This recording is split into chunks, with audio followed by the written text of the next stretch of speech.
Imagine this.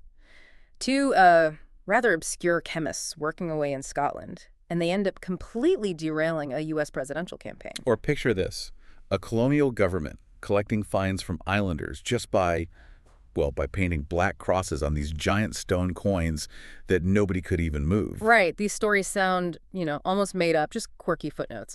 But they actually reveal something really profound and often misunderstood about something we use every single day, money. Exactly. And these seemingly bizarre events, they perfectly set the stage for what we're diving into today. We're exploring the fascinating, often counterintuitive world of money, currency, and economic stability. And our guide for this journey is the landmark work Money, Mischief, Episodes in Monetary History by Nobel laureate Milton Friedman. So our mission today is to unpack the core ideas Friedman lays out. How does money really work? Why can tiny monetary changes sometimes have these massive, unexpected consequences? And crucially, what does all that mean for you and for the global economy today? Friedman himself had this great quote. He said, "Monetary theory is like a Japanese garden. And apparent simplicity conceals a sophisticated reality." I like that. So let's start peeling back those layers and see what's really underneath. Let's do it. Okay, so money. We tend to treat it as this solid, unshakable thing, don't we? Like it's always been there, always will be. But Friedman really challenges that right from the get-go. He does. He points out this fundamental confusion in just how we talk about it. How so? Well, think about it. In everyday language, when we say making money, we almost always mean earning income, right? Like your salary. It's a flow over time. Yeah, makes sense. But having money, that refers to a stock, a balance, the actual cash you possess at a specific moment. Yeah, okay. Flow versus stock. Precisely. And distinguishing between income, the flow, and your cash on hand, the stock, is absolutely critical for understanding how money works. And you'd be surprised, even some economists sometimes mix these up. It leads to a lot of misunderstanding. Okay, so that distinction's important. But then Friedman introduces what, for me, was the real mind bender. This place called the island of Yap, or UAP, out in Micronesia. Ah, yes, the stone money, the Fae. These things were incredible, right? Giant stone wheels, some huge, like 12 feet across, quarried miles away, brought over on rafts. It's amazing to picture. Yeah. But the truly astonishing part, the bit that's key to Friedman's point, is that ownership didn't require physical possession. What do you mean? Oh, a family could be known as incredibly wealthy, their status totally accepted, even if their biggest, most valuable Fae stone had sunk to the bottom of the ocean years ago during a storm. Seriously, they'd never even seen it again. Maybe never. But everyone on the island just accepted it. They agreed it still belonged to that family. Its value was purely conventional. That sounds completely wild. Like, how does that connect to our money? It seems worlds apart. But it isn't, really. Yeah. Friedman uses it as a perfect analogy. Think about that German colonial government I mentioned. They needed paths repaired.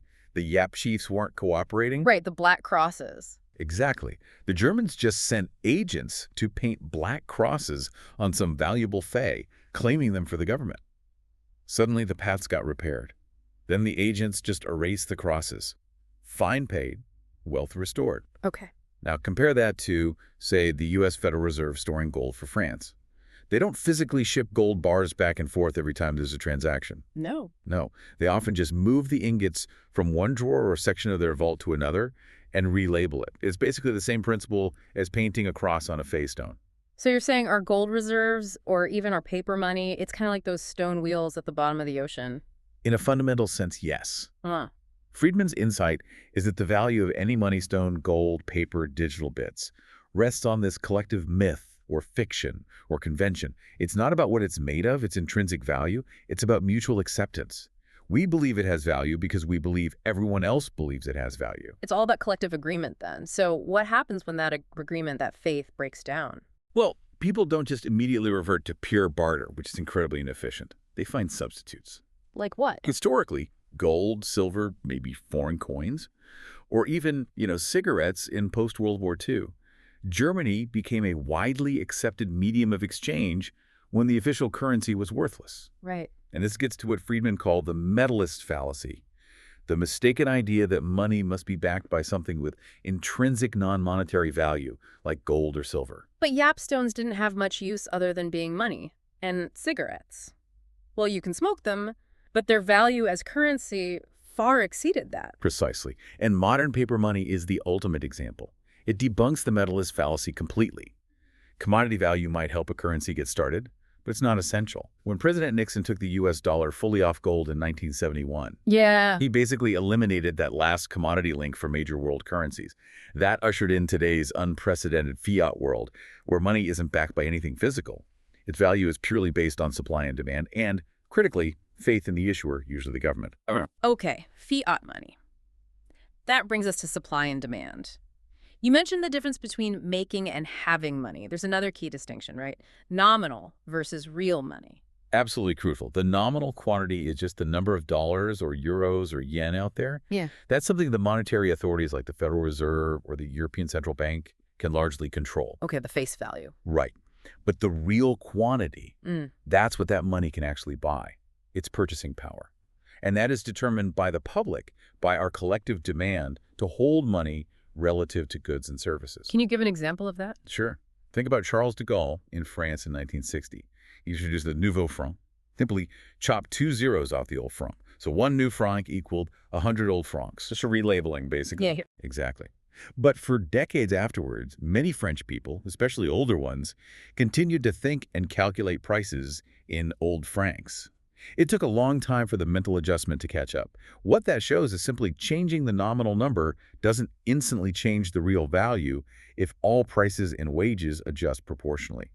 The purchasing power is what matters. So what drives our demand for this real purchasing power? Why do we actually want to hold money? Well, the most basic reason is its usefulness. Money separates the act of buying from the act of selling. It solves the double coincidence of wants problem of barter. Right, where I need to find someone who not only has what I want, but also wants exactly what I have right now. Precisely. Money frees us from that huge inefficiency. It also serves as a reserve, a buffer for emergencies or unexpected opportunities. And interestingly, as societies become more urbanized and financial dealings become more complex and impersonal, the demand for real cash balances tends to go up relative to income. But holding cash isn't free, is it? There's a cost involved. There is. There are 2 main costs. One is the obvious one. You sacrifice the interest you could be earning if you held that wealth in an interest-bearing asset, like a bond or even just a savings account. Opportunity cost. Right. Yeah. But often, the more significant cost, especially in unstable times, is the change in the real value of that money due to inflation or deflation. How does that work? Well, if prices are rising rapidly, inflation, the cash you're holding buys less and less each day. So holding cash becomes costly, less attractive. You want to spend it or put it into assets that might keep pace with inflation. And deflation, when prices are falling. Then the opposite happens. Your cash buys more over time. Holding money becomes more attractive because its purchasing power is increasing. Okay, that makes sense. So supply, demand, real value, nominal value. This all ties into that famous equation, doesn't it? The quantity equation of money. MVPT. Ah, yes, Irving Fisher's equation. M is the nominal money supply. V is the velocity of circulation, how often money changes hands. P is the average price level. And T represents the volume of transactions, or more broadly, real output. It sounds simple, almost like an accounting identity. As written, it is an identity, a truism. Total spending, money x velocity, has to equal the total value of transactions, price x transactions. But its power, like Einstein's MC4, isn't just in the equation itself, but in how it helps organize our thinking about the relationships between these key economic variables. And what's the key takeaway Friedman draws from it? The big one, the recurring theme in Money Mischief, is this. Substantial, sustained changes in the price level, P, or nominal income, P times T, are almost always caused by changes in the nominal supply of money. Right. Changes in velocity, V, or output T, happen, sure, but they rarely drive the big long-term inflationary or deflationary trends. It almost always comes back to the money supply. Okay, so if the money supply is the main driver, how does it actually change in the real world? It's not just central banks printing money, is it? Not always, especially historically. Friedman points to commodity discoveries first. Think about those big 19th century gold rushes, California, Australia, the Comstock lode in Nevada. Right, finding new gold. That new gold gets spent, usually first where it's found. That bids up local prices, draws in goods and people. Eventually, that gold flows out through trade, distributing itself across all the countries using the gold standard and gradually raising the price level everywhere. So more gold means higher prices eventually. But Friedman made a really counterintuitive point about this, didn't he? About whether gold rushes actually made society richer overall. He did. It feels like a paradox, right? More gold, more wealth. But he argues, echoing the philosopher David Hume from way back in 1742, that the community as a whole was often made worse off. Worse off? How? Because of the immense resources, labor, capital, ingenuity spent digging that gold out of the ground. That effort could arguably have been used to produce other goods and services people actually use. The extra gold, once distributed, mostly just resulted in higher prices for everything. Hume said it heightens the price of labor and commodities, but only really stimulates industry during the transition. Once prices adjust, it has no manner of influence on real wealth. So the resources used to get the gold might have been worth more than the eventual benefit of having the extra gold circulating. Quite possibly. It's a sobering thought. It's not just about the quantity of the medium of exchange, but the real resources involved. Okay, so beyond discovering commodities, the other big way money supply changes is through government action. Absolutely. Governments throughout history have sought to monopolize coinage, and very often they've resorted to debasing the currency. Meaning reducing the amount of precious metal in the coins. Exactly. Friedman contrasts the ancient Athenian drachma, which kept its silver content remarkably stable for like 4 centuries, with Roman coinage. The denarius started as nearly pure silver and ended up as basically a copper coin with a thin silver or tin wash. Why would they do that? It was essentially a hidden tax. When the state couldn't, or didn't want to, raise enough revenue through explicit taxes to fund its spending, debasing the coinage was a way to stretch its resources. Each silver coin could be melted down, mixed with cheaper metal, and restruck into more coins of the same face value. It allowed the government to pay its bills, but it eroded the value of everyone's money. It's a tax on holding currency. And Friedman notes, this temptation became even stronger and easier with the advent of paper money. That leads us nicely into another historical case Friedman dissects. The so-called crime of 1873 in the U.S. sounds dramatic. Was it really a crime? Well, the setting was post-Civil War America. There was a push to get back onto a species standard gold or silver. The Coinage Act of 1873 was meant to sort out the system. The crime was that it omitted the provision for the free coinage of silver. Meaning the mint would no longer just turn anyone's silver bullion into coins at a fixed rate. Right, and this effectively shifted the U.S. from a bimetallic gold and silver standard, which it technically was, towards a de facto gold standard. So was it a conspiracy? Was someone bribed, like the critics claimed? Friedman looked into it and found no evidence of bribery or conspiracy in that sense. Key officials, like Senator John Sherman, knew what they were doing. They intentionally demonetized silver, partly because they anticipated its price would fall relative to gold due to new silver discoveries, like the Comstock lode. The crime was perhaps that it wasn't widely noticed or debated at the time. It slipped through. But it had huge consequences later on. Massive consequences. This U.S. decision, combined with several European countries also shifting to gold around the same time, dramatically increased the demand for gold relative to silver. The gold-silver price ratio, which had been stable around 15 or 16 to 1 for ages, shot up. By 1896, it was 30 to 1. And what did that do to the economy? Because the U.S. was now effectively on a gold standard, and the supply of new gold wasn't keeping pace with economic growth and this increased demand, it led to a long period of deflation. Prices fell significantly. Deflation. That sounds good. Things getting cheaper. Not necessarily, especially if it's prolonged and unexpected.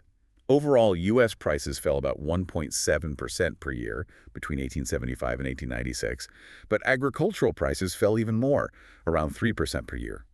This squeezed farmers and debtors badly. Friedman considered it a serious policy mistake with highly adverse consequences. He thought sticking with bimetallism would have likely resulted in a much steadier price level. And this deflation, this economic pain, fueled the whole free silver movement, right? William Jennings Bryan. Exactly. The demand to bring back the free coinage of silver at the old ratio of 16 to 1 became a huge political cause, especially for farmers and miners. It culminated in William Jennings Bryan's 1896 presidential campaign and his famous Cross of Gold speech. You shall not crucify mankind upon a cross of gold. Powerful stuff. But he lost to McKinley, who backed the gold standard. He did. But here's the amazing twist, the real historical irony Friedman highlights. What really killed the free silver movement wasn't McKinley's election victory. No. What was it then? Chemistry. Remember those 2 obscure Scottish chemists we started with, John MacArthur and Robert Forrest? The ones who derailed a campaign. How? Back in the 1880s, they invented the cyanide process for extracting gold. Okay. This process made it profitable to extract gold from low-grade ores that were previously worthless. Huge deposits, especially in South Africa, suddenly became viable. Ah, so more gold started being produced? A lot more gold. World gold output roughly tripled between 1890 and 1913. This flood of new gold did exactly what Bryan and the Silverites wanted silver to do. It caused inflation. Prices started rising again. Wow. So the problem Brian was trying to solve with silver deflation was actually being solved by gold itself thanks to this new technology. Precisely. By the time of Bryan's big campaign in 1896, the economic tide was already turning because of the cyanide process. His central argument for silver was becoming moot. It was, as Friedman put it, like Bryan trying to close the barn door after the horse had been stolen by the chemists. That's an incredible example of unintended consequences and how technology can totally upend economic debates. It really is.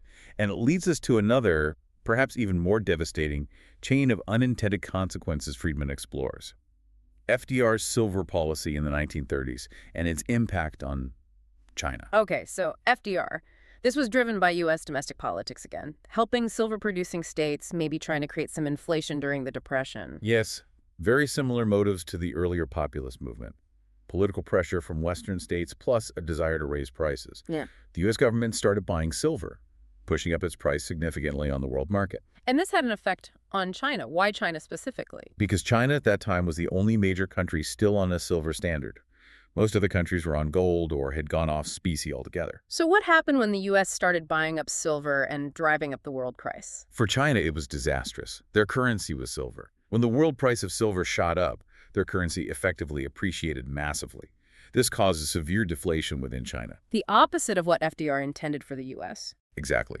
Wholesale prices in major Chinese cities like Shanghai fell by nearly a quarter between 1931 and 1934. This led to, as Friedman described it, deeply troubled economic conditions, mass unemployment, collapsing farm prices. It was brutal. So what did China do? They were forced off the silver standard in 1935. They had to adopt a fiat paper currency. But the damage was done. The U.S. policy had effectively drained China of its monetary reserves, silver, just as it was facing immense internal problems and, crucially, the looming threat and eventual invasion by Japan in 1937. And Friedman connects this forced move to paper money and the preceding deflation directly to what happened next. He argues it was a major contributing factor. This monetary chaos, combined with the war against Japan, plunged China into one of history's worst hyperinflations. Yeah. Between 1937 and 1945, the number of notes in circulation multiplied maybe 300-fold, but prices rose something like 1,600 times. Just astronomical. And this economic collapse, this hyperinflation, severely weakened Chiang Kai-shek's nationalist government. Friedman argues it played a significant role in their eventual defeat by Mao Zedong's communists after World War II. Wow. So a U.S. policy aimed at helping domestic silver miners and maybe causing a little inflation at home ends up contributing to hyperinflation, the collapse of a government, and the rise of communism on the other side of the world. It's a chilling illustration. Friedman's point is that these monetary connections are global, and actions can have momentous consequences far beyond what policymakers intend or even imagine. Okay, so pulling these threads together, debasement, the crime of 1873, China's hyperinflation, it seems like messing with the money supply, often leads to trouble. This brings us to Friedman's most famous assertion about inflation. Inflation is always and everywhere a monetary phenomenon. Meaning it's caused by too much money chasing too few goods. In essence, yes. More precisely, it's caused by the quantity of money growing significantly faster than the output of goods and services. And he's adamant. The entity responsible for that excessive money growth is almost always the government or the central bank it controls. Not greedy businesses, not powerful unions.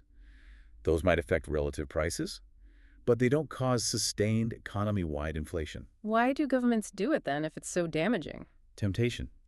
It often seems like an easy way out. It allows the government to finance spending without imposing unpopular explicit taxes or borrowing directly from the public. It can also be used, often misguidedly, to try and stimulate the economy and achieve full employment, at least in the short run. You mentioned the hidden tax of debasement earlier. Does inflation work like a tax too? Yes. Friedman identifies three ways governments extract revenue from inflation, the inflation tax. First, the inflation itself erodes the real value of the money people hold. That's an implicit tax on cash balances. Right, my $100 buys less. Second, until income tax brackets were indexed for inflation, which didn't happen in the U.S. until 1985, inflation automatically pushed people into higher tax brackets, even if their real income hadn't increased. That was a stealth tax increase. Ah, bracket creep. Exactly. And third, inflation allows the government to pay back its debts in cheaper dollars, effectively repudiating part of its outstanding debt. So it's politically attractive, at least initially. Friedman uses a really striking analogy for dealing with inflation, doesn't he? Comparing it to alcoholism. It's a very apt analogy. Think about it. When an alcoholic starts drinking, the good effects come first: euphoria, relaxation. Similarly, when a government starts printing money too fast, the initial effects can seem positive: more spending, businesses feel busy, maybe unemployment falls. The buzz. What then comes the hangover? Precisely. For the economy, the hangover is rising prices, uncertainty, distorted investment decisions, eroding savings, and the cure, just like for alcoholism, is simple in concept but hard in practice. Stop the excessive behavior. Stop the excessive money growth. But that cure is painful. Very painful. Just like alcohol withdrawal, stopping or sharply slowing money growth causes immediate withdrawal pains for the economy's slower growth, potentially higher unemployment, business failures. The benefits: stable prices, a healthier long-term economy, only come later, maybe a year or two down the road. Japan's tough experience bringing down inflation after 1973 is a classic example he discusses. That explains why governments are often so reluctant to tackle inflation decisively. Are there ways to mitigate that pain, according to Friedman? Yes, there are strategies. For moderate inflation, he advocated gradualism. Announce a clear plan to steadily reduce monetary growth over several years, and, crucially, stick to it. Credibility is key. And for hyperinflation? For hyperinflation, he argued, gradualism doesn't work. The patient is too ill. You need shock treatment, decisive, immediate action to stabilize the currency in government finances. What about making contracts adjust automatically? That's another tool. Widespread use of escalator clauses or indexation, tying wages, pensions, contracts, even bond payments to a price index. This doesn't cure inflation, but it can reduce some of its harmful and arbitrary redistribution effects. It makes living with inflation less damaging, though it also makes the monetary system less efficient. And was there any institutional reform proposed? Something to provide a constant check? Building on Friedman's ideas, the economist Robert Hetzel proposed something interesting. Have the Treasury issue both standard bonds and inflation index bonds.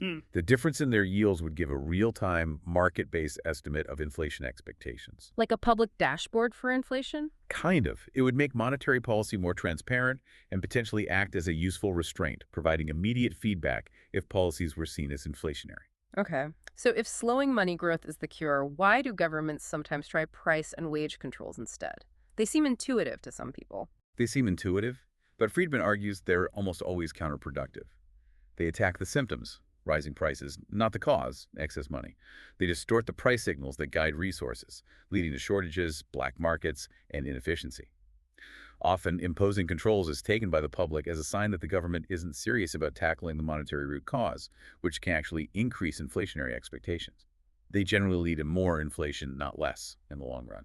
So policy matters immensely. But you also mentioned luck playing a role. Friedman uses Chile and Israel as examples here, right? Yes, it's a fascinating comparison. Both countries suffered from very high inflation in the 70s and 80s. Both implemented stabilization programs that looked quite similar on paper, including, crucially, pegging their currency to the U.S. dollar. Okay, so Chile pegs the peso to the dollar in 1979. What happened? Bad luck. Almost immediately after they pegged, the U.S. dollar started appreciating strongly on world markets, partly due to tight U.S. monetary policy under Volcker. Because the Chilean peso was fixed to the dollar, it appreciated too, making Chilean exports expensive and imports cheap. This hammered their economy, causing a deep recession, and they had to abandon the peg in 1982. Ouch. Okay, so what about Israel? They pegged the shekel to the dollar in 1985. Good luck. Almost immediately after Israel pegged, the U.S. dollar started to depreciate rapidly against other major currencies, following the Plaza Accord. So the Israeli shekel, tied to a falling dollar, avoided the painful appreciation that Chile experienced. Israel's inflation came down dramatically, and the peg held, forming the basis for their recovery. So basically the same core policy, pegging to the dollar, but completely different outcomes because of external circumstances beyond their control. Exactly. It's a stark reminder, as Friedman says, never to underestimate the role of sheer luck in the economic fate of nations. And this highlights a difference he makes between truly unified currencies and pegged rates. Yes. A unified currency, like the US dollar circulating freely across all 50 states, or the Hong Kong dollar, which is tied to the US dollar via a currency board mechanism that automatically adjusts the money supply, is fundamentally different from merely pegging exchange rates. Pegged rates involve separate central banks trying to maintain a value, often fighting market pressures. This often leads to instability and eventual crises like we saw with the Bretton Woods system or attempts within Europe before the euro. Unified currencies, or rigid currency boards, have automatic adjustment mechanisms built in. So wrapping this all up, where does this leave us today?